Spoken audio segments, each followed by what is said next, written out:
So this video is basically the extension of the previous video. So before watching this, please watch your previous video.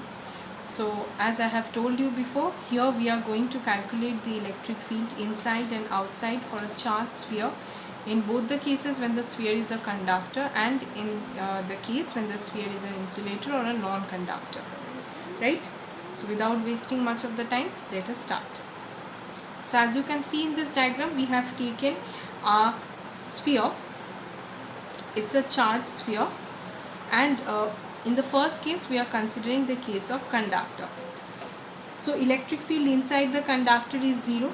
Now we have to calculate electric field outside the sphere R. Okay, the sphere has radius A, but we are calculating electric field at point P, which is R distance away from the center of the sphere.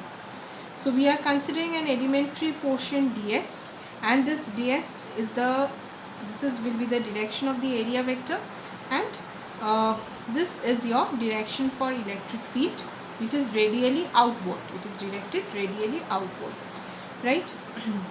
So this particular this bigger circle or the bigger sphere is your Gaussian surface, which is passing through this point P, where we have to calculate the electric field, right?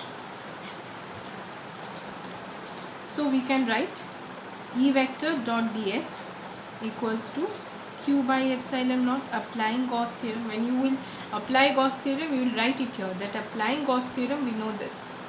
Okay, so E integration of ds, if we do, what we will get, 4 pi r square q by epsilon naught. I told you ds, area of your Gaussian surface. So E equals to, here q is the charge enclosed. Okay, so this can be written as, after this line, this can be written as 1 by 4 pi epsilon naught into q by r square. See, this is the case. So this is the electric field which we have got for an isolated charge, and this is the case for the sphere also, right? The same electric field we are getting for a sphere. See, a sphere has a symmetrical surface, and due to its symmetry, the sphere behaves like a point charge when we are calculating electric field outside the sphere, as if it appears to us that the electric field, that a charge is there inside the sphere at its center, right? It appears to us. Okay, so what happens for a sphere and for an isolated positive charge, we get same electric field. See, if you observe this sphere from a very far distance, this sphere will appear to you like a point charge. So there is a symmetry between a point charge, and there is a symmetry between a point charge and a sphere. So we get same electric field, right? So now if we derive it more, then this q can be replaced with your charge enclosed. So what is the charge enclosed for this particular surface? E equals to 1 by 4 pi epsilon naught, and your charge enclosed is only for this particular sphere. So if rho is the volume, then rho into 4/3 pi a cube by r square. Okay, so after deduction of everything, your 4 and 4 will get cancelled out, pi and pi will get cancelled out. So what are we supposed to get? Rho a cube by 3r square. Clear? So electric field is directly proportional to 1 by r square. As you move outside the sphere, the electric field will vary. Here we will have our epsilon naught as well. Okay, so electric field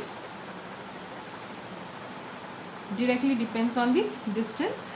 As you move away from the sphere, the electric field will become less. Now this is the case for a conductor.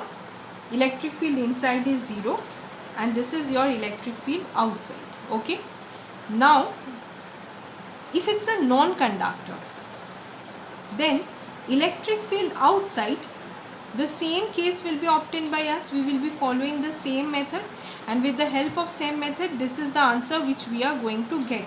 Even if it's a non-conductor. Non-conductor means what? The charges is there throughout its volume.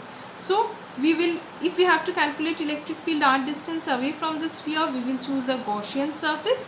Same method is to be applied and same answer will be obtained by us, even if it's a non-conductor and we are calculating electric field outside.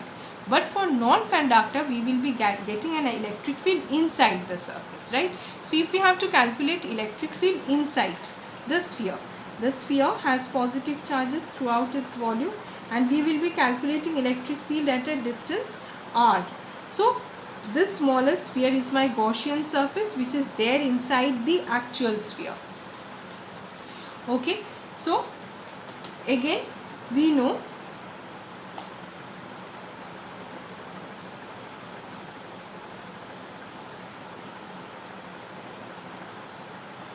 right, q by epsilon naught.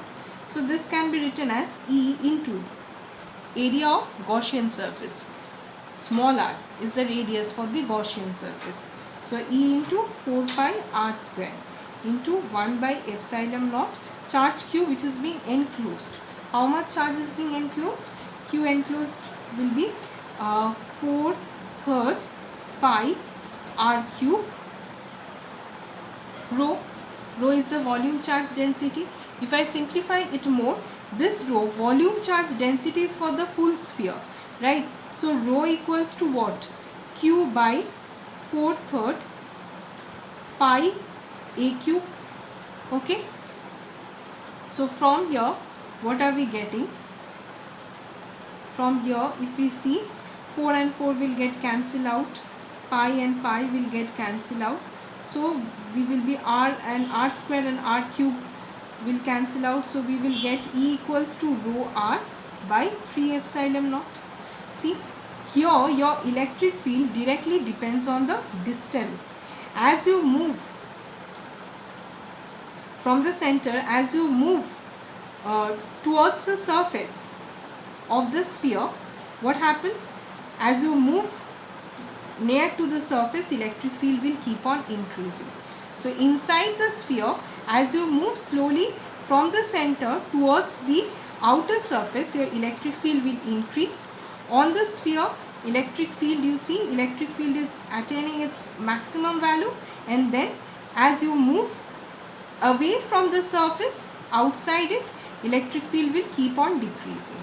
So inside the conductor, inside the sphere, for a conductor your electric field is 0. But outside, but for a non-conductor, if you calculate electric field inside, then electric field will keep on increasing. Reaching the surface, electric field will become maximum. When it is moving outside the surface or outside the sphere, electric field will keep on decreasing. Okay, so if I simplify this more, it is coming rho r by 3 epsilon naught. If I put the value of rho, this value, then I will be getting 1 by 4 pi epsilon naught q r by a cube. So one thing is clear from all the values, from whichever in whichever terms we calculate. If we calculate E in terms of q, or if we calculate E in terms of volume charge density, what we are getting, that electric field inside the non-conductor is depending on the distance, right? So if we have to draw the graph both for conductor and for non-conductor, suppose this is your sphere, right, having radius a as shown in your diagram. If it's a conductor, electric field inside is 0, so no electric field inside, right? Then what is happening? Electric field becomes maximum. How much? E equals to 1 by 4 pi epsilon naught q by r square. There is no electric field inside. This is my graph, right? This line.